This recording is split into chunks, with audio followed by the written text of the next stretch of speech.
Welcome to another episode of Comedy Wham Presents with me, your host, Valerie, and sometime co-host, Miss Purrington. We bring you articles and podcasts featuring the best in Austin comedy in all its shapes and formats. Started in 2016, the podcast project brings you funny people and their stories. As a fan, I like to delve into a comic's background and motivations and will usually take a detour along the way. Consider the interview a way for you to get to know the folks that make the Austin comedy scene one of the best in the country. I love Austin comedy so much, and I believe in it so much, and I just feel like... The thing about comedy is if you have some conviction, it goes a long way. No, I mean, I don't know. I always love laughing. My dad is a great storyteller, and that's, I think, part of the influence was my father's. He's really funny, and he's a brilliant storyteller. What would I do other than be a stand-up comedian? Yeah. Like, I was always the class clown, but I wasn't ever trying to be. Like, I would just say stuff and just people would just crack up. And see, I want the audience to love me, but I don't want to be a clown for them. I want them to love me for my own, for what I'm doing on my own terms. No, I didn't choose being a comedian. It's weird. It's like being a comedian kind of chose me. I'm needy. I know I'm needy, but like I need stand-up. Like I need people. Like I cannot imagine not doing this.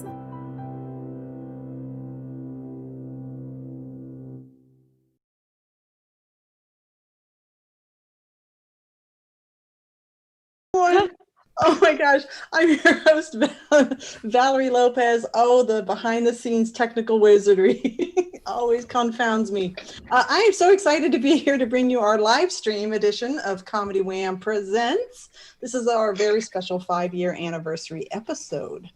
ComedyWham.com, it's your place to go for features about Austin-based comedy. I'm keeping an eye on my cat over here. We've got articles, album reviews, and a live Austin comedy calendar. Follow us on Twitter, Instagram, Facebook, Twitch, YouTube, all at Comedy Wham. Our online isolation comedy show, which we did all of last year, it felt like, is all archived on our YouTube channel. So you can go back and watch these great online shows.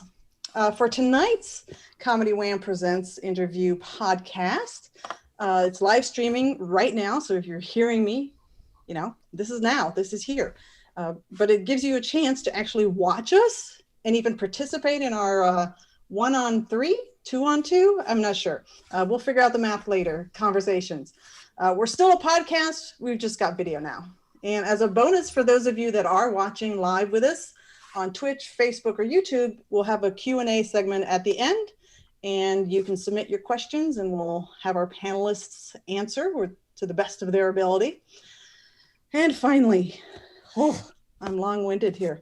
We are accepting donations for our guests. You can go to our Comedy Wham PayPal, and we'll drop a link in the comments in just a moment if you'd like to support our guests. So let's get started. Today, of course, tonight, it's 8 p.m. Central.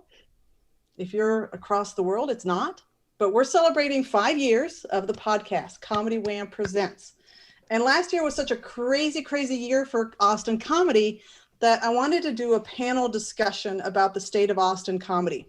So we're going to start off with the co-host of Sure Thing, co-founder of Sure Thing Records, and he has been with us since the very first podcast. And I'd like to welcome everyone to Brendan K. O'Grady.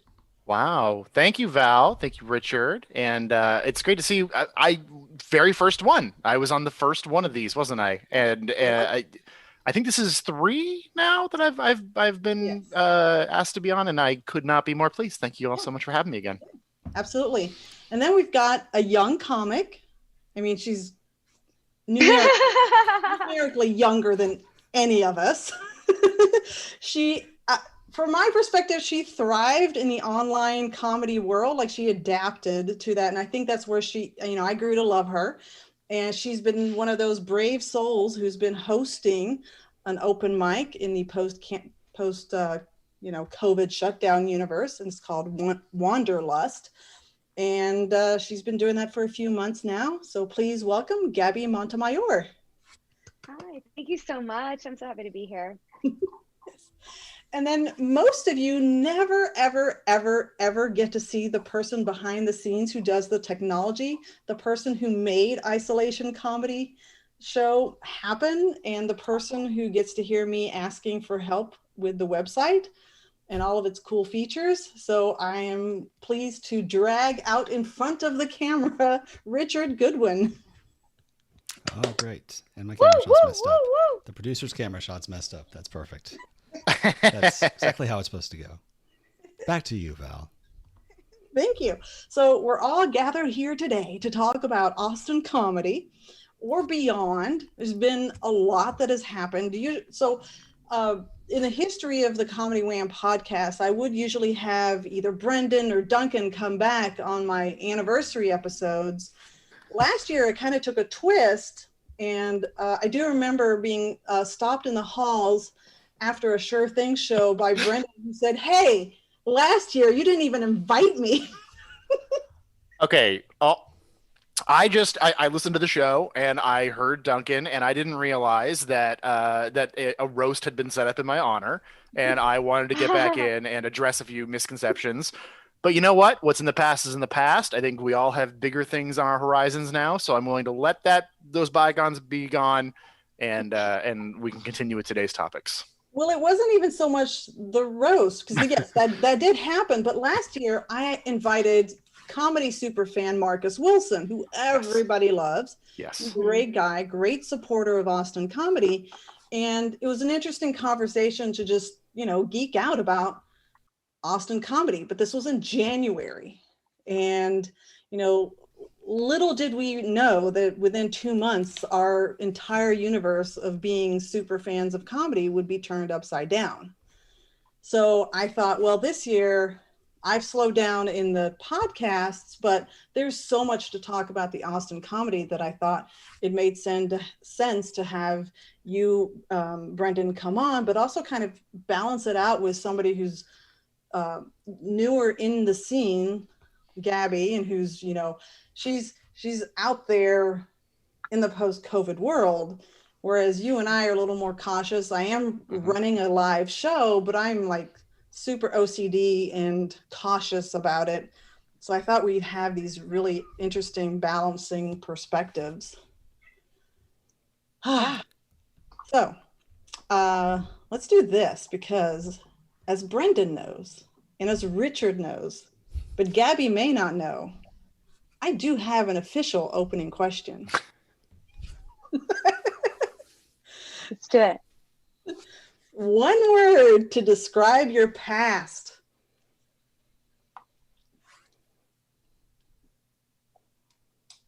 I think that should go to Gabi first. One word to describe my past. Mm-hmm.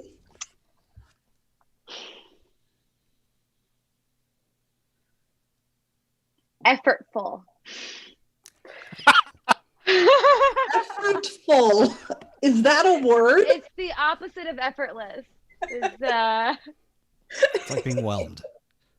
It's yeah, whelmed. It's the opposite of overwhelmed. Yeah, I'll go with effortful. I try so hard.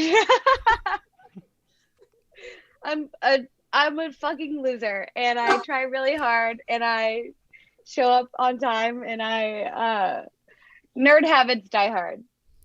So I'll just leave it at that. Brendan? So I think over the years, I think I've normally had some kind. I think one year I probably just said like my word was ugh, or something like that. I will say that this word about my past is that it is receding. I just getting a little more, getting up there in years a little more, and I think coming into my own more as a human being as time goes on, which I think we should all endeavor to do. Right. Yeah. But your hairline looks perfect. Oh yeah, no, it's gotten thicker and fuller. Your It's moving hairline more. is- It's moving closer to my eyebrows. In fact, It's Yeah. nice. Conjoining. That's you. good. Richard? I've never been asked this. I did not know I this know. question was coming. Yeah. I will say stressful. Yep. Yeah, Buddy. we're really good friends. We obviously couldn't do this venture if we weren't friends. So yes, it has been stressful. It hasn't just been the show or the pandemic or the presidency or the new presidency or just fucking life. Yeah, we get it. I think it's a few of those things. Yeah. All right, well, let's dig in with our first topic. I've already alluded to it a lot that, COVID turned our worlds upside down last year. And I will share my own experience. I remember the weekend before Southwest was about to start, or the week before, there happened to be a show at the Fallout.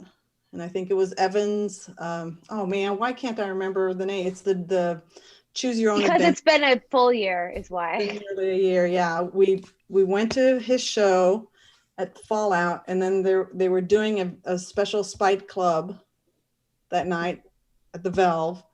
And so I went there, and then everything shut down, and I was nervous for like a good week. I'm like, oh my God, because it wasn't just me. I had brought my son to the show. I'm like, I mean, I'm here, so that's good. But it was, crazy, the confusion that was caused with, some people were like, well, I know Colton was trying to do like let's Hail Mary do a little mini festival to kind of cover people. And then we realized that that couldn't happen. And then that's actually how Colton got involved or, became part of the whole isolation comedy show. So that's, what was happening close to us. Brendan, I'm going to turn to you first because you have had an institution of Austin comedy. Oh my. Would it be going on more than 10 years at this point, right? Excuse me. So this would be the show started in 2012. 2012. So we're getting there. And what's so interesting about this, and I do talk to Duncan Carson, my co-host and co-producer and best pal, pretty frequently. And, we've talked about, it's just weird for us because we had the experience of being like a, fully independent show at the back room of a coffee shop that is, that sat empty for the better part of a year when we were in between venues just because of, Austin real estate turnover and stuff. And how resentful I felt every time I would drive by that coffee shop and just see that, like, it's not even a Chipotle. Like, it's just sitting there empty. Like, that room is there and we could be there. And that was like, 10 months of, can we find a venue where we can come back? And we were so lucky to find a wonderful fit with the folks at the Fallout Theater. And unfortunately, as much as we can all imagine, of course, there's going to be a post-COVID time. There's at some point there will be something resembling the life we used to live, but I don't know if it's going to be 100 people in a basement. So this whole last year has been kind of surreal because for the entire year that we were gone, when we had our hiatus in between venues, I thought, like, can we ever get the show back up? And I just felt it just felt like it had been taken from us in a way where for the last year, everyone had everything taken from them. So it's made it kind of easier to cope a little bit in a weird way, like having had that other previous experience. But not to get too deep into, I think what would be a future topic. The thing that I'm the most frightened for in terms of comedy is the comedy specific venues. It's hard enough to make a buck when there's not a pandemic happening, and it's even harder if you're a tiny black box comedy theater that is dedicated to putting on just that thing. Mm-hmm. And so I guess to wrap all these things up, yeah, we're like, sure thing, we'll probably be able to come back because we could do it at a bar. Like we could do it, we could theoretically do it anywhere we felt like the fit was there. And we're lucky enough that we've been around long enough that will probably be enough to kind of kickstart it and get an audience back eventually. But finding that right venue is so hard, and there's going to be so many fewer of them. And the thing that has ever made our show special was always the venue and the community of people who came to it. And that's going to be something that, new shows will come and they'll always be able to build their own audiences and stuff. And, we've had one experience of being gone and coming back, and it worked incredibly. how much can we really expect that to happen again? I don't know. That's kind of the view from our seat, for whatever size institution you might think that we deserve to be called. Let me ask a follow-up question, because you talked about the venues, and so far, I'm only aware of Cold Town shifting to fully online or moving spaces. I admit I'm not fully versed on what their situation is, but the other theaters have not announced any closures. They've done online shows. They're doing online classes. So they're figuring out ways to sustain themselves during this time. And so yeah, there's hope that those types of institutions will be there for us when we can go to see them in person. Yeah, and I didn't mean to like cast like the doomiest, gloomiest. I'm not talking about Fallout specifically necessarily. Although again, I don't know how long it'll be until that type of environment it becomes a viable space again. You know, like you're talking about literally a basement where people sit shoulder to shoulder, 115 in the room. You know, so I'm a little nervous about that space specifically, just only for those reasons. And you know, it's great that somebody have been able to pivot, but you know, if Cap can go down, anybody can go down. You know, the Valve is not a hugely profitable concern on its own, right? Like, and if we don't have the tourism money coming in to fuel Sixth Street, and if we can't get like the Save Our Stages Act and other things passed, you know, these places are not going to have the money to just have to run operating costs. So, not even just the comedy specific venues, but just, you know, venues as a whole is the thing that you know undergirds the whole community, and the ability also, just something I care a lot about. As you know, we started a little independent show and built our own thing,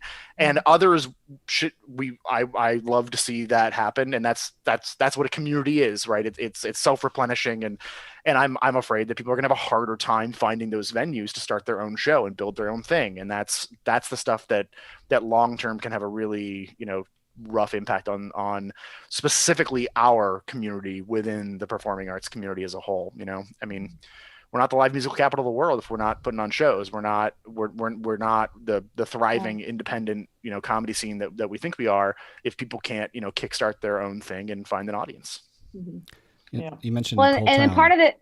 Oh, go ahead, Gabi.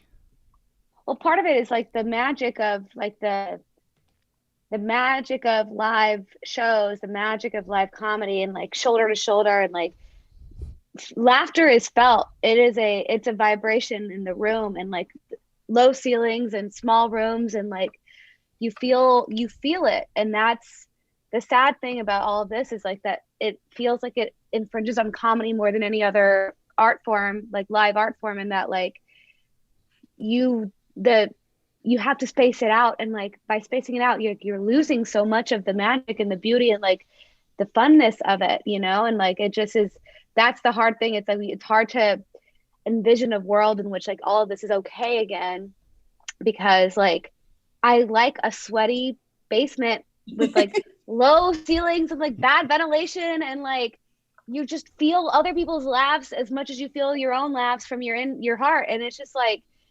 it feels hard to see that point in time where we can get back to that point, but like that's the beauty, like that's just the fucking funnest part of it, is just like laughter, the vibrations of the laughter in the room, and like everything just like it just feels so good. And that's like when I like, and people that come to comedy shows that are new to local comedy, when they're like, oh, I like Jane Cook, and like they haven't really liked anything since, you know, like you miss what's amazing about comedy, and like the vibration and like the pulse of it, you know. And like you have to experience it, and like it's so good for you to experience that like community of laughing with people, like you feel everybody's laughter in your own. It's a beautiful thing, and it's like it's just good for you, you know. I want to ask you, Gabi, because when COVID happened, you and Leah had been co-hosting a show. I don't even know if you had hit a year. No. Okay.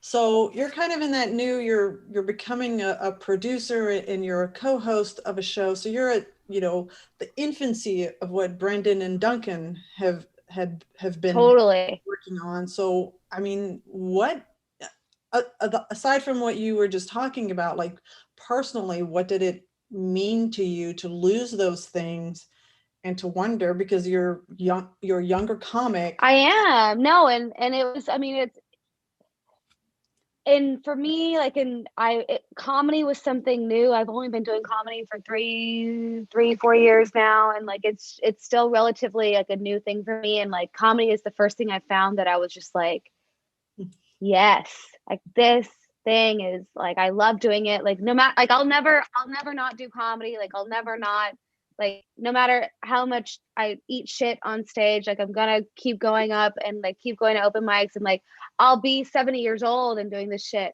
And like I love it so much. And so for this to kind of happen in like the early infancy of my comedy and like kind of producing and like trying to make shows that I wanted to go see, you know, it was like, I mean, and I can't imagine how it feels to somebody that's been doing comedy for so much longer, but like, this is the longest break I've ever had, you know, like that whole time of, you know, like March, April, May, June was just like weird. And then to me, comedy it became a compulsion of like, I have to do this to stay sane and like to keep from getting in trouble with like work or like my mom or something. And I can't imagine how much harder it would be for people that have had the like beautiful opportunity to make this more part of their lives. But like, it was such a priority for me. And you can't outwork your environment. Like you can't outwork the like trueness of everything that's happening around you. Like you can't like outgrind like the shittiness of COVID, you know? And so it was just like, this whole year has been just a lesson in patience for me. And I'm not a patient person, you know, but it's, I'm grateful for everything that it's forced me to learn and given me and taken away from me and made me appreciate, you know? So I'm going to use Richard as my transition topic person, because Richard, I'm going to out your business here and say you actually didn't get out and about that much. You kept plugged into what was happening with the comedy scene through me a lot of times, because I tell you, oh, I went to this show, I went to that show, and I keep you up to date that way. And obviously you follow a lot of the comedy that's happening in town and across the country. When COVID happened, we happened to be blessed to be paired up with Laura Smith, who had this idea like right out of the gate. Hey, we should do online shows. And you were kind of you're always looking to expand your technical knowledge. Like you're just that type of person. So how did it feel being in that position and then just kind of adapting to what we were doing with Comedy Wham? I also like buying new electronics, and that was a real motivation. No, it's to say I got out rarely previously is probably being generous. And in the age of COVID, I'm not great with math, but I'm sure there's 100% higher chance that I catch it if I leave the house than if I stay inside the house. So it was a good opportunity, certainly for Comedy Wham and for the comics that we've worked with, to be able to pull something together with tools that honestly were just kind of coming into their own at the time to make these things happen. And what everyone on the stream doesn't get to see is the green room, experience, as it were, beforehand, where we gather and talk sometimes less, sometimes more shit about everyone that's going to be on while they're in the room, and hang out. And then afterwards, there have been some of the greatest conversations in the comedy scene that I've personally experienced in the quote after shows. That, sorry again, folks, it's private, but it's a more intimate, if you will, kind of experience, which is odd because we're all sitting in our own caves, very far from each other, safe, very far from each other. Yeah. I do wonder. Go ahead. Yeah. No, go. I do wonder, because some of the talk in the first topic it's about Cold Town shifting temporarily or what have you to online. And I wonder at what point in our minds, or how many times we're going to say, well, this was a temporary, this is to tide us over, this is to keep things moving. Now we've got potentially another 6 months for a lot of the bigger venues and so on. But to kind of Brendan's point of keeping an audience, does this ever transform into, okay, this is how you start getting caught back up with us and how we're going to bring things back live and maintain that continuity for some of the shows and venues? It's crazy how, and I've seen this on a couple of different levels, like entertainment wise and also like professionally, like we as a society have had to do, like we've adapted to a virtual world. The virtual is secondary to reality. And I think what this has done is switched those two things, and like your presence online and your, you know, ability to serve your audience in a way that is like consistent and interesting has become a bigger priority than a couple hours on a Friday night, you know, once a month. And it's a really hard shift to do. It's a really, it requires a huge mind shift, and like the labor involved is different. And like, and I say that as somebody that's like, I'm not very good at like that aspect of being online. Also, like, it's something I'm still kind of trying to figure out for myself. But it's kind of this weird new reality of our world where like, when we beat this pandemic, like I feel like another one is going to be on its heels. Like it's something that we're all learning how to deal with and like process, and we have to kind of constantly kind of be vigilant of like shit is going to keep happening in our world that is out of our control and that is going to make us stay home to protect ourselves. And it's a privilege to stay home and protect ourselves, you know, and like it doesn't mean that like the world stops, but the world has to change, and like the priority of the way that we do things has to change. And it's a really weird, it's a weird time, and like it's not as temporary as we thought it was, you know. And I think that's kind of like the big lesson of like temporary lasts a very long time. Like temporary is going to end up being a couple of years, and that's not a drop in the bucket, you know. Yeah. One of the things that we observed, because we were on with the isolation comedy show, we were on this madcap pace because what we wanted to do is give comics who needed that release an opportunity for them to do that. Yeah. And so we went from every Friday to Tuesdays and Fridays. And we were able to fill those shows, but it was interesting as somebody who's booking and producing, seeing the people. And I'm not going to name names, but there were people that were very resoundingly fuck online shows. I'm not doing it. Fuck Zoom. Yeah. And then some Fridays that person was me. It's different. It's just different. And it was so funny to me as somebody that I filled in for, I hosted a few of these shows, mm-hmm. and I did some of my own, and I hosted some, and like, it was very weird to like have fun in your computer. Yeah. And I had so many shows with you guys where it was like, I was not here for 3 hours. I was here for 3 hours, and like to close it out, like and especially like the pre-green room and the post-green room, and like, you know, when it's all said and done, and like you're still trying to have fun, you're still trying to make it like a regular comedy show. So you're drinking at home, or you're, you know, whatever, you're doing whatever you do normally. And like, it's so odd to feel like you just had this amazing experience with like people. And like, and then I close the thing and I'm like back here with my dog and my fucking sewing machine, you know, like it was like a weird disassociating thing. And like, but then also like, it's to call it it's a comedy show, but it's not it is not bound to the parameters of stand-up.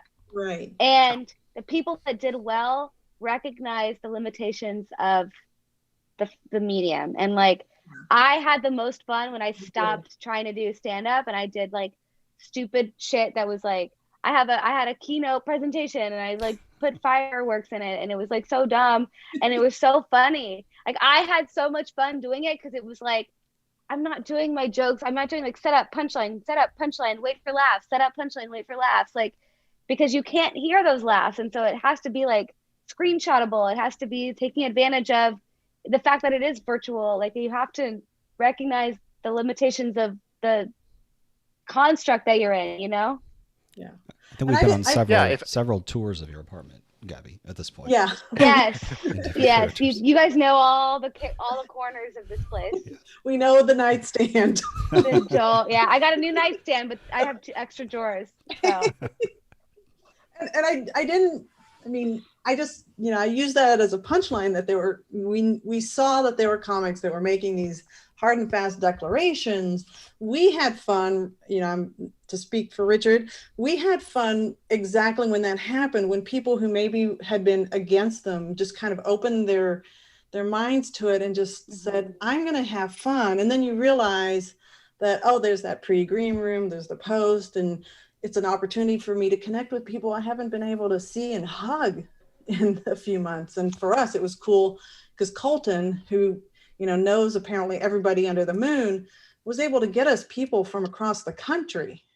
And that was amazing. Or other countries. I was like, the fact that we had people and we had Australians doing stand-up at 8 a.m. their time and like murdering with their like stupid, funny fucking jokes. And it was like, I don't do anything at 8 a.m. And like, here you are like making me laugh my ass off. Like it was, and when I say it was so weird, it was like weird in the best like I just didn't know it was possible to have that much fun virtually. Like it really, like that gave me so, like you guys' shows gave me so much hope in such a dark, and like it was such a dark, like April, I'm so glad that we as a country and like as a human race are like past the like, we didn't know what we know about the virus now in April. And I'm still able to be like, sorry, like I have a show tonight and like I'm going to a show and I'm hosting this show and it's like the highlight of my week. And it was like you guys did something that like a lot of people were able, like could talk shit about as like a sweeping declaration. And if you experienced it, you know that does not apply to Comedy Wham. We did. No, I would just throw. Sorry, Brandon. Oh no, that's funny. I would say as somebody, so if everyone has the knee jerk, like, this is fuck this, never do a Zoom shit like reaction, is an idiot. Like I think so. It's already been said by now, but like I don't think it's not stand-up comedy for all the reasons that Gabi described. What makes stand-up comedy its own thing. It's the only performing art that doesn't exist without an audience in the room with you. The dynamic of playing off of the live crowd in real time, of that feeling, especially of, in a hot room with a low ceiling, or, giant crowd in the outdoor show and it's somehow going great. Like the dynamics at play are what defines the experience for the person performing. And that necessarily defines the performance, right? So it's not stand-up comedy, but like you can still have fun on the fucking internet, right? Like funny, creative people can come up with great things, and that's gonna draw out this entire other strain of creativity from people, and that's great.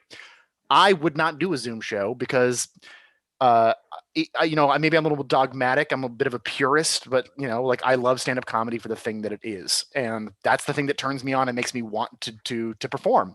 I have other places to be funny and creative in my life, but stand-up comedy is something that I care deeply about. I've loved my whole life, and something that a facsimile of this type wouldn't be enough for me. And I say that as someone who helps comics put out facsimile comedies, recorded comedy albums.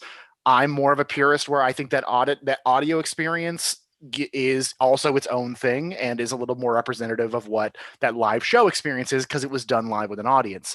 But Zoom has been an incredible thing for, I think you've also already put your finger on the thing that I kind of miss the most, where, having been in the stand-up scene in Austin for getting close to a decade now, and also having started when I was about 30, I didn't get into doing comedy for the social aspect of it, but that is the social aspect of being a member of a community is so important to being a creative person in a town like Austin, in a non-New York, LA industry town, right? And the thing that maybe I miss the most about doing our show is that having our Friday show was, I didn't necessarily, after a long day, or I work a job and just I'm an old person now. maybe I'm not going to go to mugshots, but every single week, some comedy friends come and hang out at our house, right? Like they come and hang out at the green room at Fallout. And I'm so glad that we at least have a medium that gives some version of that along with it, because the thing that I'm more concerned about in terms of the ability for stand-up comedy to come back is the ability of comedians to be comedians again. And I think that without having a creative community that can provide that social side of things, I think that, we joke about how depression makes for good comedy, but fucking doesn't. Like, you have to have people in your life. You have to have things in your life to talk about, or you're not interesting to anyone, right? And I think that Zoom and other virtual formats have provided so many new ways for people to find the outlet of comedy for them in this time, and that's great. Even if it's not necessarily for me, I think that's awesome. Yeah, I love this. If everybody doesn't already know this, I love Jasmine Ellis to the moon and the stars. My first Comedy Wham interview with her, like, I still have one of her quotes like memorized. It drives a lot of how I can calm my own anxiety. And I remember reaching. Wait, what's the quote? It is, anxiety writes its own script in your head. Yeah. Yeah, it's like really calming because you She's realize, a wise lady. Oh, you're in Love control. Jasmine. Yeah. And I loved reaching out to her and asking her if she wanted to do our show, and she was really reluctant. And she's just an example of somebody who's like, you know what, fuck it, I'm going to give it a shot. And I know I keep raving about her cool gold curtain that she had on in the background. And every time I see it, because now she's doing lots of Zoom shows and she's using it to keep her hustle going. And she's, out in LA. And if you want that Jasmine Ellis raw experience, get yourself Trash Baby, available in digital stores everywhere. Hell yeah. Get yourself some merch. There's some t-shirts at Jasmine Ellis, at Gab Monty, at Brendan. I don't know you're at. Is it Brendan K. O'Grady? I don't think I'm on the internet. Oh. I think I saw you were suspended. No, a couple places. I take a perverse pleasure in like being a stand-up comedy purist, the way that like I have a fucking cassette deck behind me. Like I grew up in a punk rock scene, and like I've never saw a show at a basketball arena that ever gave me the feeling of the best shows I ever saw with a handful of people. Oh, fucking dope. About it, the shows that I saw with a handful of people in a sweaty, tiny club room, and I like the analogness of it. I like I like not really giving a shit about being a presence on the internet. If you see me on a comedy show, you're going to see me do the thing that I love to do, the thing that I try really hard to be good at, and in some also way, like I don't necessarily want to try to do stand-up comedy material on a Zoom show because I don't want to forget how to do the thing I know how to do, which is be live with an audience and improvise, which is so much of what we do. I do a Sure Thing a lot, as a host. Just like, well, a few of these people came last week, so can I think of something new to say to them today, right? Like, and that's the stuff where like I almost don't want to I don't want to learn. I don't want to work out and tone new muscles because I'm afraid I'll lose like the few that I have doing the thing that I like doing, which is live in the room. And if you weren't there, you fucking missed it. Yeah, I love that, and I feel that 100%. And I feel like I kind of straddle both kind of places where it's like My millennialness is showing, and I'm sorry. I'm so much younger than you. Oh my God, it's so Okay, embarrassing. I'm sorry. I feel like I'm putting off boomer vibes. I'm 38 years old. Okay, 38, I'm 82, 91. 82. Okay, that's fine. 91. Look, this isn't about. It's not just a saying. competition, but I am younger. Just like No, mathematically. of And course, that's like that's- okay. It's not a close and that's competition okay. anyway. Oh my God, you cannot take 9 years away from me. Life is better now than it's ever been. Don't make me go back. No, I would never. And like, and it's weird because it's like I also am not into like I don't want to be a TikTok creator. Like that's not like my like that's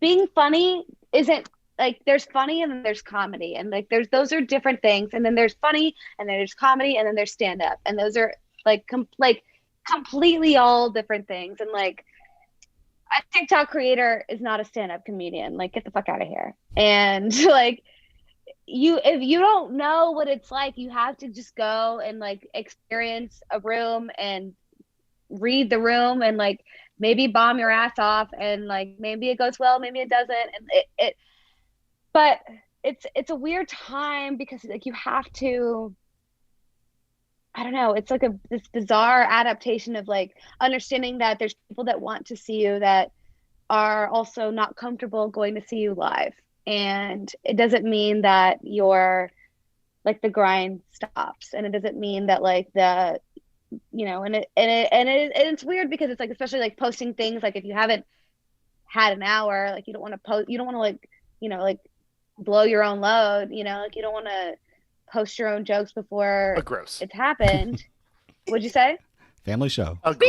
Speaking of me too. Boy. But like no, and that actually this is, I feel sorry Val, but I feel like this is kind of a good kind of transition into that piece, because I feel like there's a lot of people that are here that don't really understand what comedy is and don't understand how much work goes into how effortless it looks. Yeah. And like number one, you cannot take video of another comedian and post it. Like period. Oh my God, this dead-eyed psychopath Zoomer generation of people who've had touch screens in front of them since they were born are going to be the death of us. It used to be annoying when a cell phone went off. We're giving you visibility. Yeah. We're giving you. It's like Yeah. that's a great joke. I don't need people to see that. Like that didn't add like, and they shouldn't be seeing it from you. Like that should be coming from me. Like fuck off. Like don't post my shit. Like that's my joke. That's my like meanness. Yo, Gabi, yo, it's just content. I'm just sharing content. It's content. It's meant to be shared because it's content. Everything is content. As many followers as me. Fuck you and your content. It's not content if it's not over 10K followers. I'm sorry. You can't commoditize content if you don't have to swipe up for a link on a story. Shit. I'm saying. We have 10,000 followers. Oh, man. And it's hard. I don't either. But you can't take people's jokes and post them and like pretend that it's a value add when you're just like outing them and their future acts. Oh, see, this is also where I miss live. That's like a nerve. This is where I miss the live shit too. I miss throwing people out, like and making an example of the worst like people, just ruining, like ooh. Just or like that experience. So we had a thing happen where a guy tried to fight me on stage, just took a joke literally, and he walked up on stage and he swatted the mic out of my hand, and just getting that feeling of having the entire crowd turn on this person as well as we threw them out. I mean, these are the unifying experiences. These are the things that make it a thing. And I haven't been back to show. I think I might have said that. Yeah. And that's the beautiful and fucked up thing about comedy is like, comedy is not meant to live, like stand up is not an online thing. Like stand up is in the moment. You feel like your blood should be pumping, like things should get you excited. Like any reaction is a good reaction. Like kick somebody out, like fucking punch somebody in the face. Like I don't give a shit, but like keep it in the room. And I think with like everything that's what juices happening, it. It's the thing that makes the audience remember we're all experiencing the same thing. It only happened this way, And Yes. it makes them know it's fucking real. That's why we go do live things. That's why we want to be together in groups to Because experience we're those all things and remember we're disassociating all the time. yeah. Yes, to remember that we are here, we are together, we are Human physical beings. beings, we exist for this fucking moment together. And I don't really want to exist, but this is a good time to exist. It's the 2 only way hours. to. It's the only way to. Yes. Yeah. Yes. All right, we're gonna shift into another topic. This one should get us ramped up. I feel like I should say sorry, but I'm not going to. But I just We're doing feel the like fun I one. should. Yeah. No, if you apologize, then one of us will berate you. So there are And no clips of apologies. that rant will be Oh, available man. for You're you to speaking share. my love language. Don't Oh do yeah, that. I was just recording that off to the side, and I'll be posting it later. As you know, I'm a content creator. And you won't tag me. That's so nice. Millennial comic loses you'll it. misspell my name like. Okay, so one thing, unfortunately, that did also seem to happen. So this has been something, since time immemorial. Women have been, and other people have been abused. This is not unique to the Austin comedy scene. Seems like in the last few years there's been more high-profile attention through the Me Too movement and raising of awareness. And I guess it's hard for me to say anything about this when the majority of 2020 our existences were online. But we all know in the Austin scene that something really terrible happened to somebody that's in the comedy scene. And I know, speaking for myself, I felt so powerless that this had happened to somebody when, we were all supposed to be safe in our pods and with our small groups and not going out in groups. And it was so heartbreaking that it happened, and as a voice of comedy Wham, I often feel conflicted about what is our role in trying to berate and out anybody that does abuse one of our members of the comedy scene, and what is our role in protecting members of our comedy scene. So that, I'm just sharing my own thoughts and emotions, and, you have your own perspectives. And when I am nervous about something, I use a lot more than I normally do. So let me take that over from you, Valerie. Thank you. Shut up, white man. It was mine all along. I know. If we're using that. Yeah, as we do the interviews and write the articles and even post occasionally news about the scene, there's a real struggle of, we know you guys, gals, everyone, of being sort of, how neutral can we be, right? We're not anchors at a news desk, but we want to try and be as open to all perspectives as possible, but there's always going to be something that comes through, and in this case I think we have pretty strong opinions about it. So I think that we've said a little bit about it, and it doesn't seem like there's a lot of positivity coming out of the whole situation either way. So one thing that I don't know, I know that we're just trying to be discreet and respectful of at least what the aggrieved party. Those who don't know what happened, I think it's also important to note that there was in addition to the ambient sexism and harassment that people go through, just being human beings in the world and being part of a community that skews male, there was a particularly horrible incident that involved two people who, and I think this is important, two individuals that are widely loved in this community. People that they're not just people we know.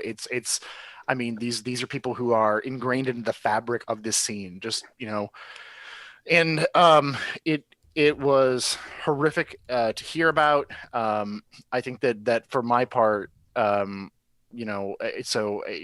friends with both the people involved. I've talked to one of them and I haven't talked to the other. I think you can probably figure out who's who in that. Um, and I have worked with both of these people in the past to varying degrees. And for me, if nothing else, it's the sort of thing where people don't seem to know, what to make of it. You can't wave a magic wand and make a human being disappear, or make your past with them, make your relationship with them disappear. And so it's something that made, what was codified in the Me Too movement feel very, very real here for the first time for a lot of people. At least to just the impact of how difficult it is when it's two people and both sides are people that the community is invested in emotionally and socially, and are people who've contributed a lot. One of those people also had a position of professional producership, right? And I think that what's most important is that if and when if and when we come back, if and when venues are operating, that the spaces are themselves like amenable to creating safe experiences for everyone there. And I think that means that at least one that we know one person is not going to be welcome back to that role, and will hopefully give the appropriate physical distance necessary for people to be able to kind of process it together, because that's the other thing that we haven't done. It's been a lot of like little, it's just been texts and messages and one person talking to one person. And I know there are some social media groups where there's chat about this, but it's not the same thing as like actually being together and, doing something that a lot of us probably want to do, which is just grieve the situation and commiserate it together. And that's an important element, I think, of healing as a group, and potentially healing relationships with individuals should that ever happen. So the only thing that could have made the situation worse is for it to happen at a time when we can't just draw hard lines and say this person is no longer doing their job, because that job isn't happening anyway right now. So it just feels like we're in this big state of limbo without feeling a resolution or feeling like the community's been able to reckon with it as such.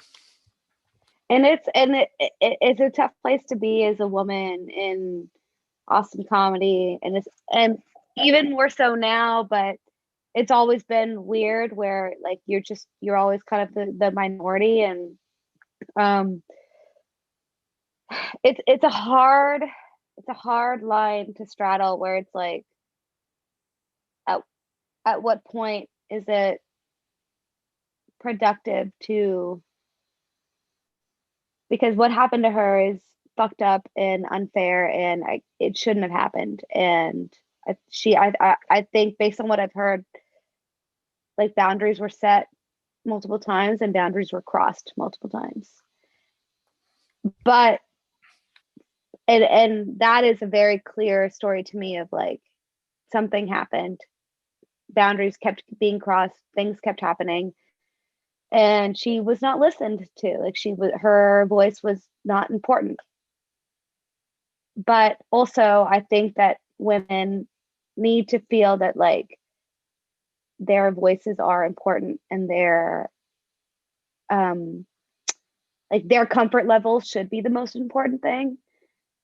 And I think you need to be like I over communicate to all of the male comedians that I interact with, like these things are not okay with, like, and, oh, you want to write, you want to do this. I'm like, no, I don't want to fucking write with you. Or like, what does write mean? Like, I'm not going to go to your house. I'm not going to go do that. I'm not going to like, and it doesn't like you have like, it's also like it's a hard thing to know, to have the strength to shut things down immediately, and to create a space in which like women, which there's not that many of us, and there weren't that many of us before, and there are so much less women now. Like I run an open mic, and like I actively DM comedians, like female comedians that I know are out right now, and there's like I'm lucky if I have 4 women on my mic a night. And it used to feel like it was like a 25-75 or a 60-40. Like, yes, there's more men, but like I still didn't feel like there's no women. And like there's been times where it's like just me. Oh wow. And it's a weird place to be in. So you have to like over communicate your boundaries and like what you're cool with, and like you have to be a bitch. Like you have to kind of be cunty about it and like over the top. And like and that the fucked up thing is that you have to be that way. Like we shouldn't have to do that is the thing. It's like we shouldn't have to say like I don't actually want to have sex with you. Like I just think you're funny. Like that the fucked up thing is like that's a conversation that has to be had. And that's like this whole bigger thing of like, what do men like, what are they okay with, or like what kind of like subtext are they picking up? And so as somebody that is like in these situations of like, I am the only woman in a lot of the rooms that I've been in lately, and I still feel okay because I'm mean. And like it's so hard because it's like you can't expect everybody to be like a cunt. Like I don't know how to say it in any other way, but and the fucked up thing is like I'm internalizing something that is like the way that like people feel entitled to me or my time or my body or whatever. Like I don't even want to get into that aspect of it, and like to pretend that I understand it. Like I grew up with a single mom. Like I don't really have an understanding of like the male perspective in that way. But the reality of it is you have to kind of overdo it as a woman, and like you have to just be it's fucked up. And like that's why it's like and that's why women in comedy kind of find each other, because it's like, hey, watch my drink, hey, can you come to the bathroom with me, hey, like that's how me and Leah became friends. Essentially it was like I've never been roofied until I was roofied for the first and only time at Mugshots, and I had 2 Lone Stars over the course of 3 hours, and I was fucked up. And it was just like there was just no way that it had anything to do with my consumption. And it was just like I need somebody, like you have to have, it's like a team thing, like, you know. And so it's like me and Leah still to this day, I can show you exactly where, like, her location on Find My Friends. Like we started that because it was just like we both know like we're out here, we're like doing what we do, and like we would coordinate going to mics, going to shows and things like that. And it was just like you really truly never know what's going to happen.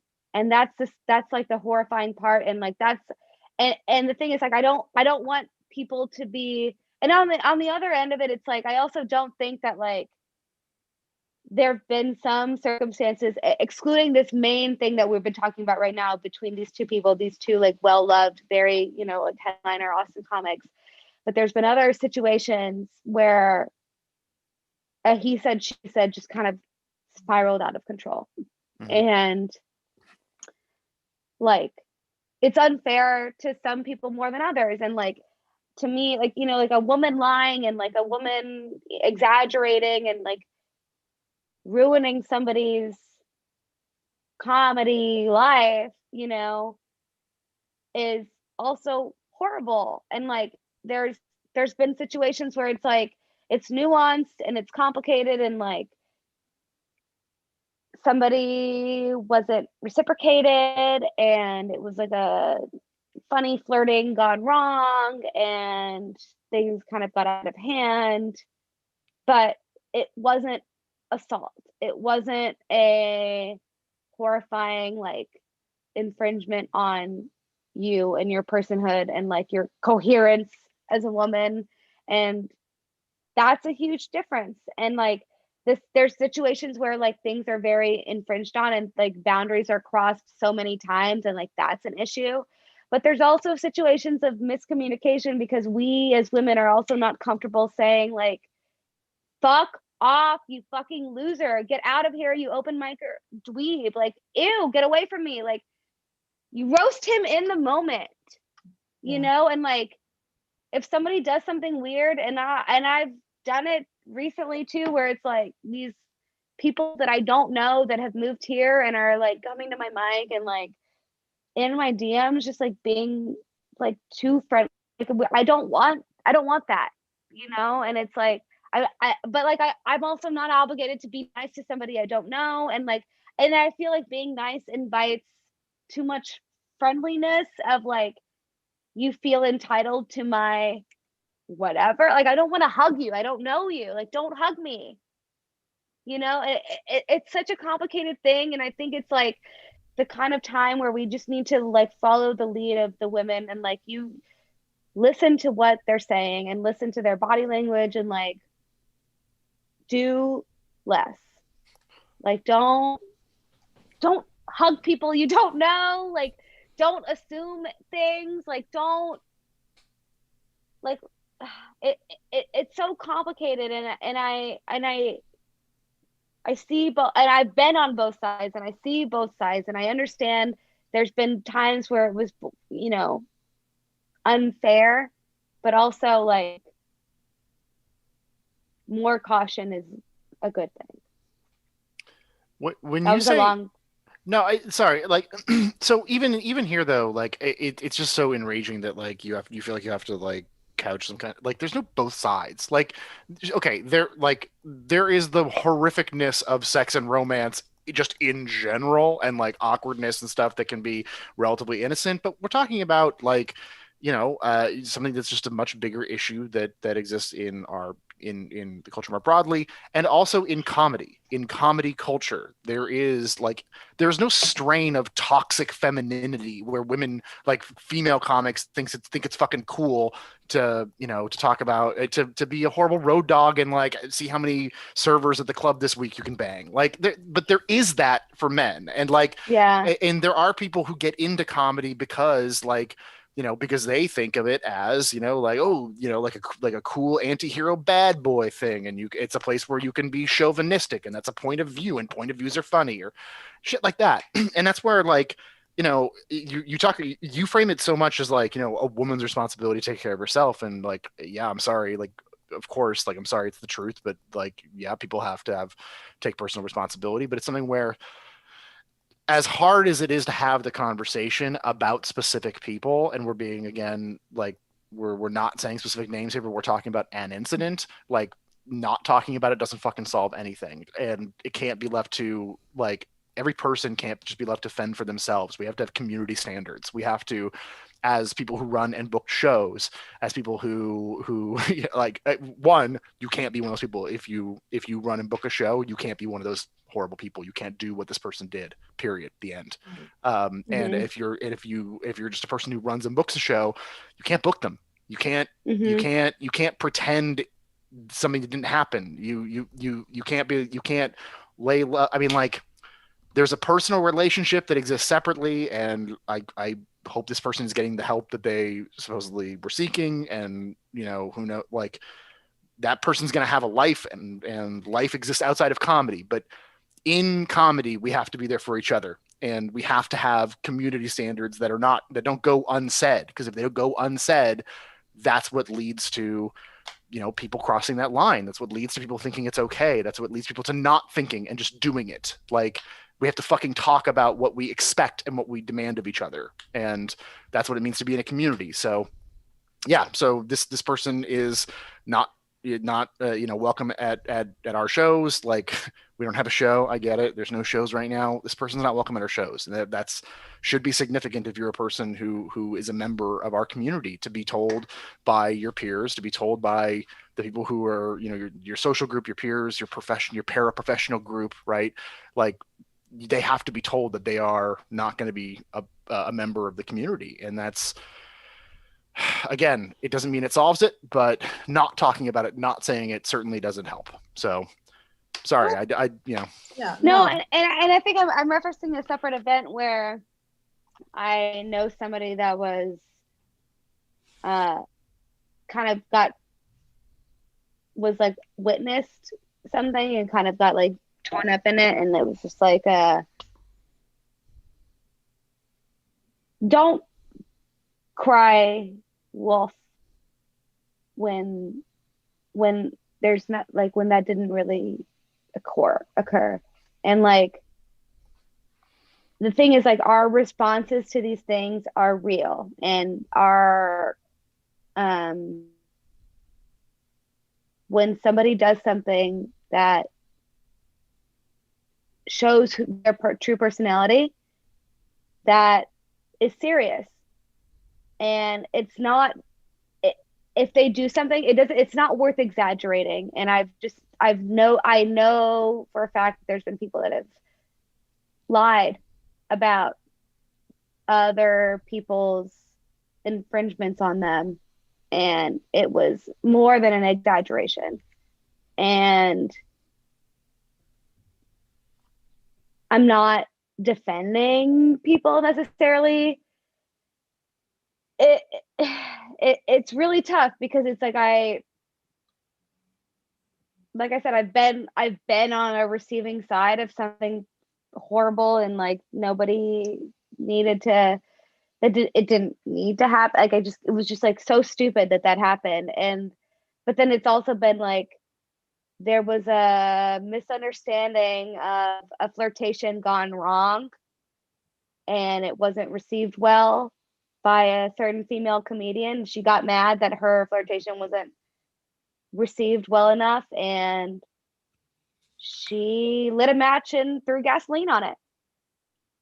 And somebody that I think is very funny and still deserves to have a comedy career, like didn't have that, and he's had to like work past that. And I don't really know how, like, to say that I know how much that affected him. Like I don't really know how much that affected him.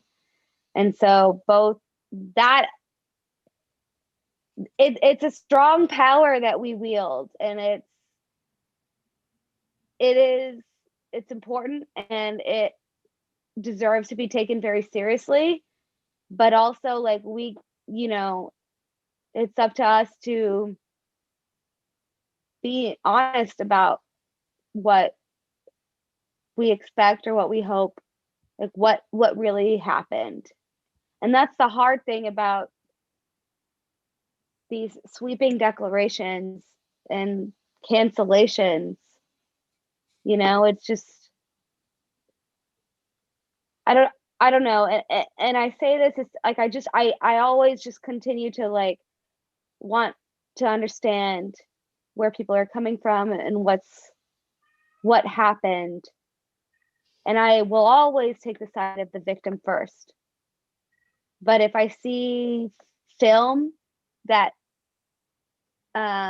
negates what a victim alleges, and she continues to make it a huge point that like something happened that like I see for a fact that didn't happen, like you're removing power from future victims. And like, there's going to be future victims, that these things are going to continue to happen, because it's like when you're drinking, when you're doing comedy, when you're saying shit that's, you're making jokes, you're saying things just to like see what like there's going to be lines that get crossed, and that's like verbally, and that's one thing, and that's okay. Like I feel like also in comedy, like we need to create a space for mistakes to be made and like things to be said, that like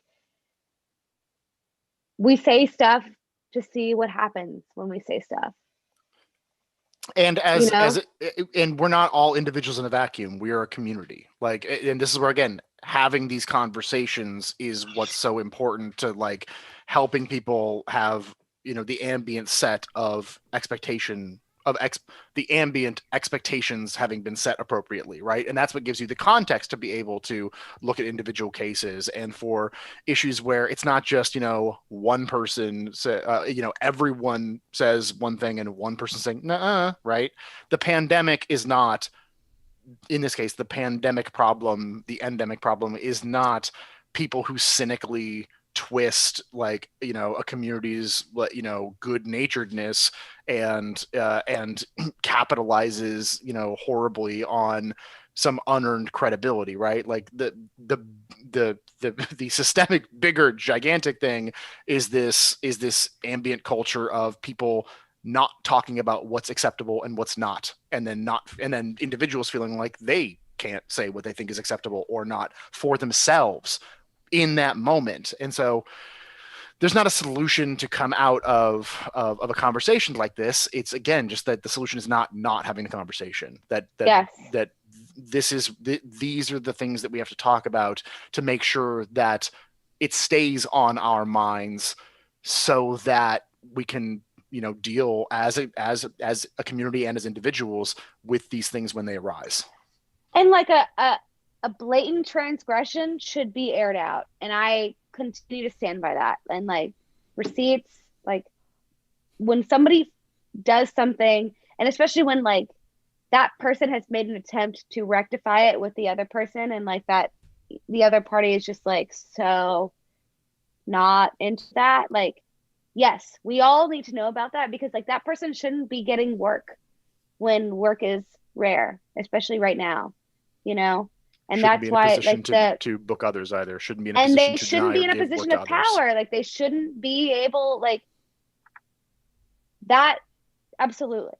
And it's this weird like Roman Colosseum way of like, it's that plus like this community of proof situation of like,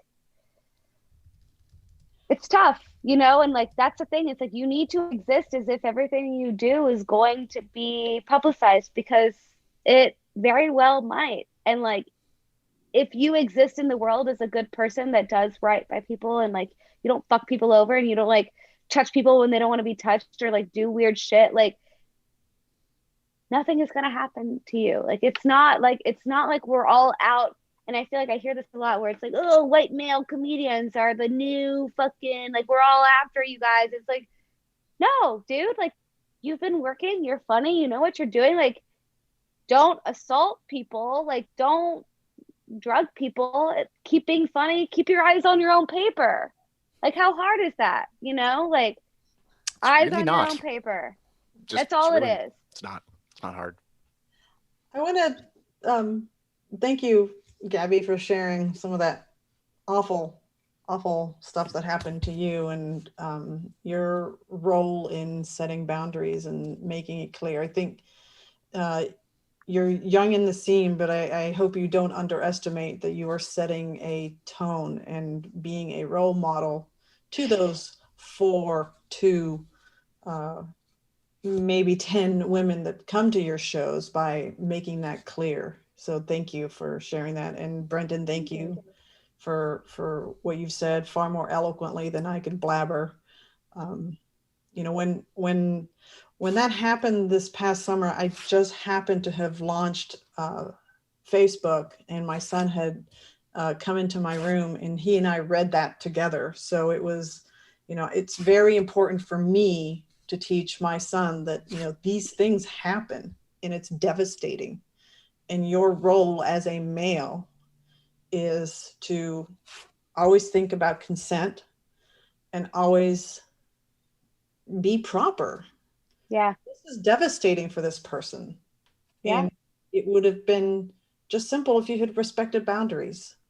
So as a parent, you know, I feel the pain. You know, I feel a lot like I'm a mother hen to the comedy scene, because I've seen so many people, I've talked to so many people, I've seen them grow, change careers, whatever. I still feel very motherly towards them. And, you know, I hate seeing it happen. And it has happened every year or other year. And he challenged me. He's like, well, your comedy Wham, why don't you put together like a kind of like a constitution that says, I love him. you're raising such a sweet feminist boy. Oh my God. Why don't you write something that says, you have to follow these guidelines? It's that community standards concept. It's gonna make me cry. Stop. He's such a sweet boy. God It really damn is. it. The challenge that I found, and I didn't do it, is, and this is the next topic I wanted to move into, is our community is so disjointed right now because we are all apart. And secondly, our community is changing so fast. I mean, we have an influx of people that are moving to Austin. Dude. Changing the comedy. I had a mic last night. Half of those people were new to me. Half. Yeah. And then if I were to break it down into people that were pre-COVID, there was maybe 6 people that were comedians in Austin before March. Wow. Yeah, I can't keep up with the names. I mean, I try to join all the groups where the comics are talking to each other and doing shows. I can't keep up with the name. It's hard, and it's as somebody that's I'm kind of working on a showcase show, and there's a lot of new people, and they're coming. Whether or not there's nothing we can do about that. First of all, they're here. Yeah. So Joe Rogan is here. Joe is here. Air Joe is here. And competition's not a bad thing necessarily. I think it's just it's a weird influx time where it's there's people that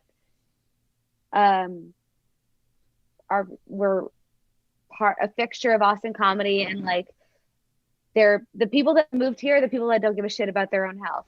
And as somebody that already had COVID, I had a birthday show. It was my birthday. It was Christmas. I got COVID before. I canceled it all. I just didn't. I opted out of my birthday, Christmas, New Year. It just all didn't happen. Oh. And it's totally fine. I'm better. Everything's okay. I'm young. Everything's fine. But the people that are moving here are people that comedy is all that they have, and that is also respectable. It's respectable to go somewhere where you're chasing a thing that you are excited about, and if you're working remote, nothing matters. It's all a weird fever dream of existence. And I think it's up to people that have been here to have ethics and integrity and rules, and I am cunty about my rules, and I just hate lateness. Is my one thing, is just don't be late. You're not going to be on, if you have another show, tell me, but be on time is my only thing, and it's just it's a weird time of you just have to over communicate, and I think that's the importance of Comedy Wham too, of a centralized location for information. And I had a mic yesterday, and people showed up that didn't DM me, and because they didn't know. And I'm hey, welcome to Austin. Everything is a DM mic. You DM to get everywhere. We're not gonna make you show up 3 hours early to get on a mic. Yeah. DM to get on. Here's where to find all that information. Go to Comedy Wham. Here's a couple of groups.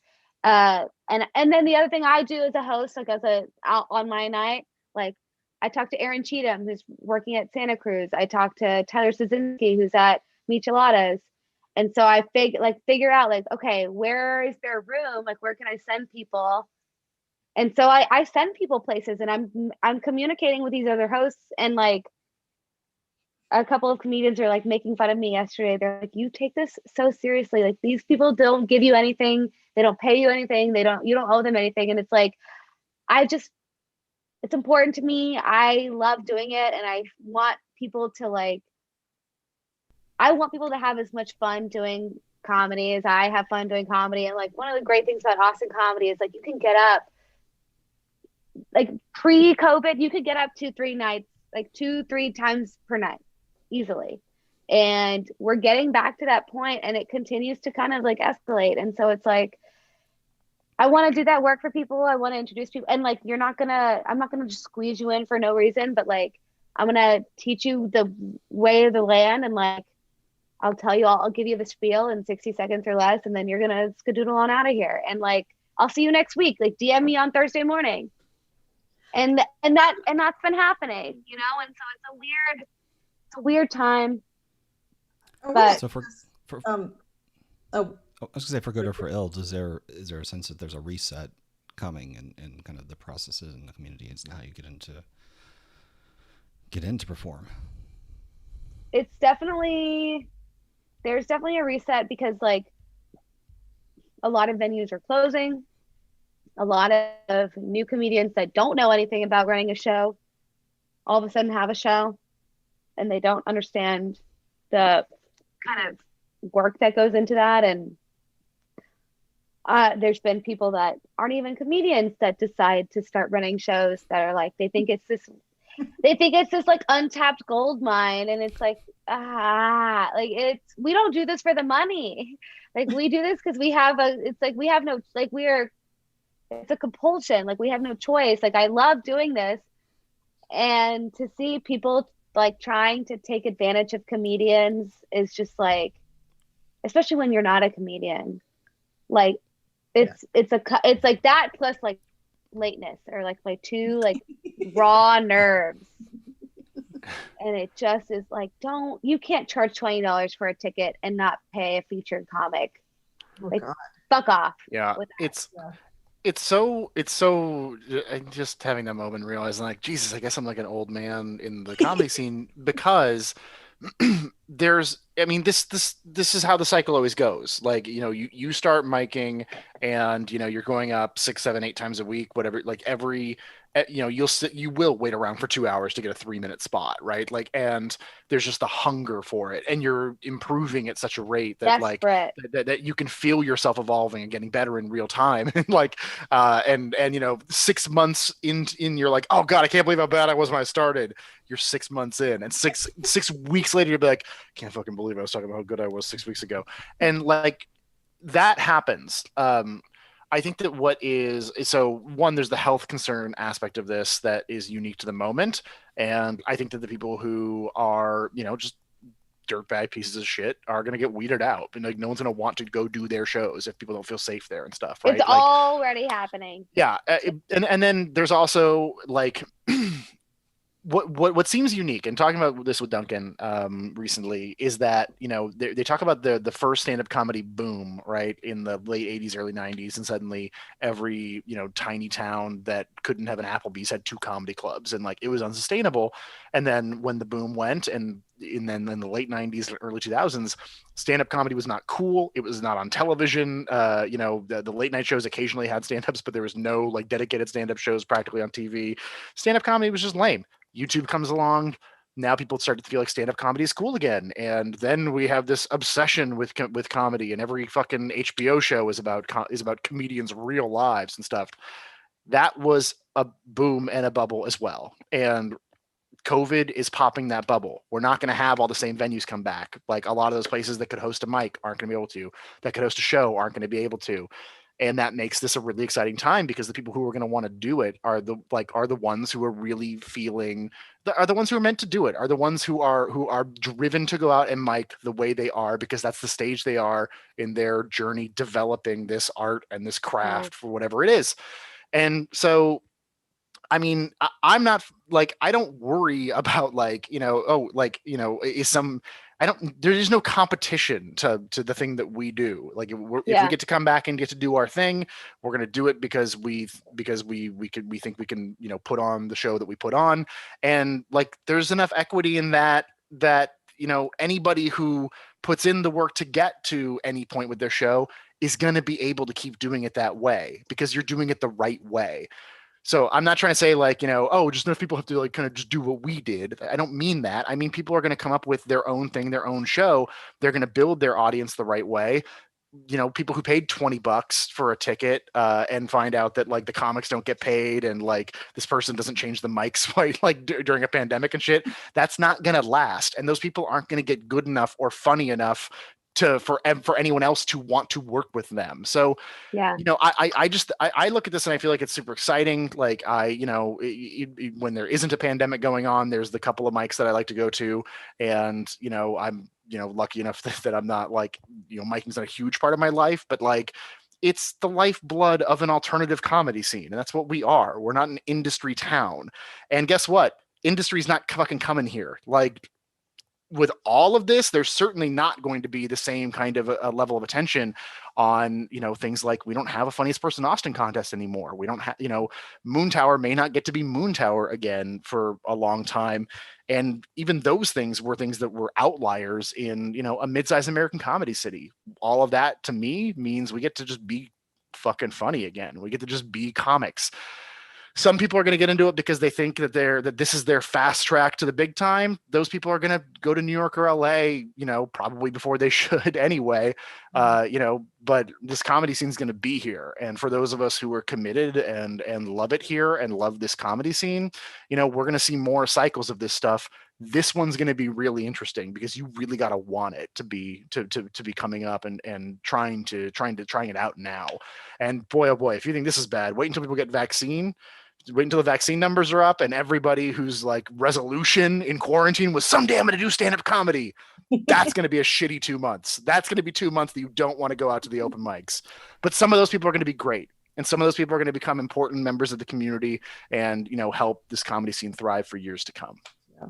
I want to piggyback on what you've just been saying, Brendan, because I think it is important if you have your singular focus in life and you want to be part of the Austin comedy scene, then if you focus on what you're doing and you do it well, then you can be happy. You may not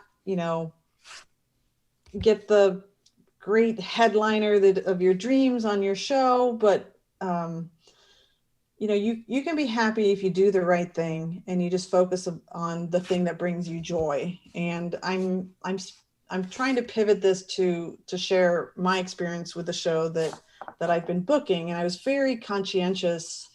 We were booking the show that's out here in Lakeway in person before COVID. And we had another name. Yeah, right. I was going to be on the next one. I was booked on the first one to get canceled. I'm sorry. I was very excited to come check it out. And I was very excited to see you host. Yeah. And, post COVID, like, so if you don't know, my co-host is Chris Castles, and he and I are like, you could just say we are just polar opposites in personality, because he's, libertarian. He's just very easygoing about things. And me, I'm, mother hen. You're sober. I'm sober. Yeah. So Love you, Chris. They really wanted, Castro's really wanted the comedy show back. And, at first I'm like, no way. I can't do that. I'm a single mom. So there's a lot riding on my safety. So I begged off. I let Chris do it his way. And then I started to sit and think about it. And I realized, well, this is such a great opportunity. It's here in the area that I live. This bar grill is really eager to do this. And this suburb is craving entertainment. So I said, okay, I definitely want to do this, but I have to be able to do it under the safest conditions. And I've gotten into tiffs with people because I had declared that I thought our approach was one of the safest approach. We don't share mics, bring your own mic, or I provide loaner mics. If you are willing to share mics, I have disinfecting wipes. I'm masked up the entire time. The bar, they have a different venture, but I mask up. Oh, there you go. You've got your mask cover. Yeah. Or my covers. So I knew that, what was important to my safety was the model that I was going to be happy with. And, it's worked out. We have a small number of comics on each show, so that helps too. So it's like, yeah, there may be other shows that are booking 8-10 people on a show, and maybe they don't focus as much on trading out mics, bringing own mics, having mic covers. And it's like, that's okay. Because I know what I'm doing feels good to me. I've been an observer and a participant in the comedy scene now enough that I know what can work. And it's satisfying. I mean, it would be nice if one day I could say, hey, we're about to have our 9-year anniversary of running this show. I mean, that would be a really big deal. It means that all along we've been doing it right. Yeah. Because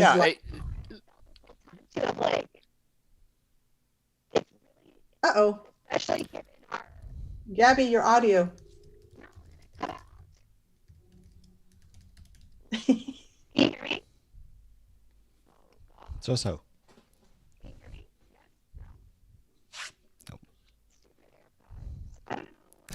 So Val, if I could just add to that, like, so also, if you're doing it the right way, I think that you're going to have the right reputation with comics. Like, if comics don't feel safe, they're going to tell each other. And the people who do run like shitty shows and do it the wrong way, like, they're goons, and they would have run a shitty show if there wasn't a pandemic. There would have been other shit they didn't do well, like, and they would earn the reputation they earn. And that's why, like, I'm never like, every couple of years there's a giant new class of people who comes in. 2011, when I started in Austin stand-up, like 30 or 40 comics, like, who all went on to run shows and mics and stuff. We all came here from other places at the same time. That'll happen sometimes, and some people are going to just think they're cashing in, or think just don't give a shit about doing it the right way, of being a comedian or being a showrunner the right way. But the ones who do it the right way are the ones who stick. And all you got to do to be an institution around here is just stick. Just don't go away. Doggy paddle till you get there. Yeah, that's right. And that's why I feel too of this whole time. It's like the fucked up thing is, like, with our past president, it's hard to know what, like, the right thing is to do, because there was no right thing to do. And all I could do was, like, okay, I have mic covers. I would love if you have your own mic. I am super comfortable with that. Like, and that's kind of it. That's all I can do. I don't know, I'm sorry, I just saw a ghost in your ghost over your shoulder. It just terrified me. I thought this was over 6 minutes ago. Well, we are going to start winding it down. This has been a really great, like, 90-minute deep conversation about the comedy scene. So we can. I haven't talked to anybody in 11 months. What? Please don't hang up on me. Well, we can hang out in the post green room. Tickets are available for $99. I'll put a shout out just in case anyone in our audience wants to submit a question. We can keep an eye on the chat for the next couple of minutes, but I want to start winding down. And I know we have covered some heavy topics, some not so great fun topics, but I hope I can speak for Richard. Richard, maybe you can chime in, but I feel a lot of hope for the Austin comedy scene. I hope that those people who are coming from LA, which is, obviously it's one of the coasts with their big comedy scenes. I hope the people coming from LA don't think they can fix the Austin comedy scene, that, No. we grow organically. We have, since I've been an observer of the scene, and, I hope they don't try to fix it. But Richard, do you want to add something? Change is always disruptive, but we are a society that likes to equalize, right? So maybe disruptive for a while, maybe new, maybe different, but I believe the best will I hope, to use my word for the future, hopeful that things will work out. And there's a lot of good people in the community supporting the scene, and I think they'll continue to be recognized. Our You guys scene know I'm is from not LA, broken, right? Also, this scene is thriving and existing, and like join it. Like it's like double dutch. You can't like you have to just join into what's already happening. You can't start a new tempo. Yeah, I mean, there was so much speculation when Rogan moved here, and then Ron White has a presence here right at the time that Cap shut down. It's like, oh, maybe he can be our savior. Well, be your own savior. If you're able to do it in a positive way, contribute to the Austin scene. I don't think more stage time is a bad thing, but nobody should be cannibalizing each other. And that's what I like on my mic night. Like I communicate with all the other hosts. Like it's not a me or them. It's like oh well, I'm full, but let me send you to Aaron. Let me send you to Tyler. And I would hope that that's what people from LA or elsewhere would come and like be excited to contribute to what's here and join in where there is a gap. And so like do a late night show, do a late night, don't take my fucking 7:30 on Thursday show. You know what I mean? Like and don't be late. We've learned that. And don't be late or tell me first. I hate late. It's like the only thing. It's my only thing. Yeah, so I full disclosure, I am from Los Angeles, but I'm an Austin comedian. Oh, you're a cunt. Here. Yeah, no, okay, well, it's just a place to grow up, But so if I could make also a note, like it's so my deepest darkest fear is that Joe Rogan opens the comedy club, like that's like the thing that's like way in the background, because yeah, some look, so Joe Rogan moves to Austin. Who gives a shit? Joe Rogan does not do what we do. Like Joe Rogan, comedian. I don't care. I'm not his audience, and does stand up, sure, but he doesn't do what we do, which is maintain a comedy scene, right? We're the ones who are the comedy scene. The people who run mics, the people who run local showcases, the people who run the local showcase clubs, I just have nightmare visions of someone who just has a lot of out of pocket money, actually plunking it down, and then suddenly we all have to go hang out at that bar every spring when there's a contest. But otherwise that shit just it doesn't register. Famous people are going to come and they're going to go. What it means is that there's going to be some more pop-up shows at Stubbs or the Paramount or something, and once in a while a local gets plucked out of nowhere and becomes gets to do 10 minutes on those spots, and that's fucking great when you're when you can make a little bit of money for a couple of shows, but that shit's not the scene. That's not what Austin comedy is. They are not going to define Austin comedy because they are already their own thing with their own other audience, and that audience is also in Austin. That's like saying when a big band comes and plays somewhere that they're engaging in the scene. The Austin comedy scene is the comics who come up here. It's the comics who maintain the infrastructure that allows people to do comedy in Austin, and people who write about it, people who publicize it, right? Comedy Wham has been a hugely important part of the comedy scene, especially in the last few years. The Austin Chronicle has had writers who have been very generous about writing about comedy over the years. Not a lot of towns have an alternative weekly paper anymore, and even the ones that do don't write about comedy. They don't have comedy listings. We're special. We're a town that gets to have that because we have a comedy scene, not because Joe Rogan is scheduled to do some spots with Dave Chappelle, which, oopsie, not even happening. And by the way, I fucking hope Elon Musk got COVID. Oh my God. Do you know how much joy it would get? How much joy I would get if he died because of a disease he contracted here? Left California to come here and then got COVID. Fuck that guy.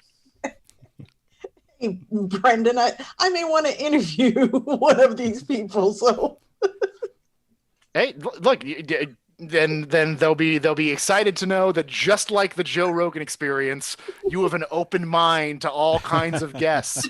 true, that is true. You know what opens your mind? DMT. Yeah, we fucking know. We like everyone understands drugs. How is this still?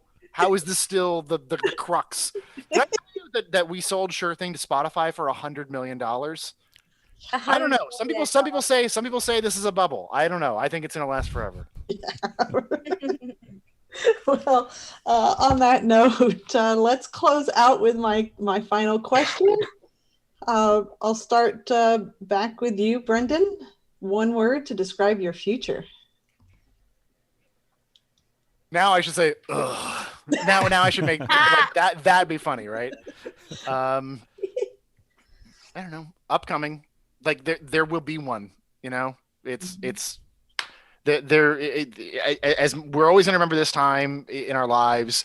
You know, it's going to be a big blur, but it's going to be the biggest blur in our memories, right? Like we're always going to have that, and because we're going through it right now, and because the kind of, you know, when the after time might be also seems very blurry for all of the reasons that we know. It's you know, but we do know there's going to be an after. Like we're all going to, you know, likely be lucky enough to see it, and so, you know, the future is coming. There's going to be one, and that's what I'm excited about. Okay, Richard. I gave you mine. It was hopeful, and then I think Brendan just straight up plagiarized it, but that's okay. I didn't say hopeful. Come on. You said upcoming. I Gabi? hope for upcoming. Yes. I would say I can't write that. Sure, I can't. word, Yeah, right? I can't. Nailed it. How do I it's spell a check that? vibe. It's a vibe. Vibe. Oh. Okay. Well, I still had to try to write that down. First a K. I don't know. It's awesome. Well, that is a wrap on Comedy Wham Live with Brendan K. O'Grady, Gabi Montemayor, hosted by me, Valerie, and Richard Goodwin. We hope you've enjoyed we hope you've enjoyed learning about how Brendan, Gabi, and even Richard have become comedic geniuses that you heard today just as much as I have. Why don't we do a quick run through of socials and things that you want to promote? We'll go with Gabi first. I am Gab Monty, GABMONTY on everything. And I have an open mic on Thursdays, at Wanderlust Wine Co. So just DM me, follow me on Instagram, follow me on stuff. And yeah, that's pretty much it. Okay. And Brendan? Yeah, just at Sure Thing ATX on all the social medias. You can find me somewhere if you want to hear about punk rock and basketball. That's all I tweet about. But yeah, Sure Thing ATX is for Sure Thing.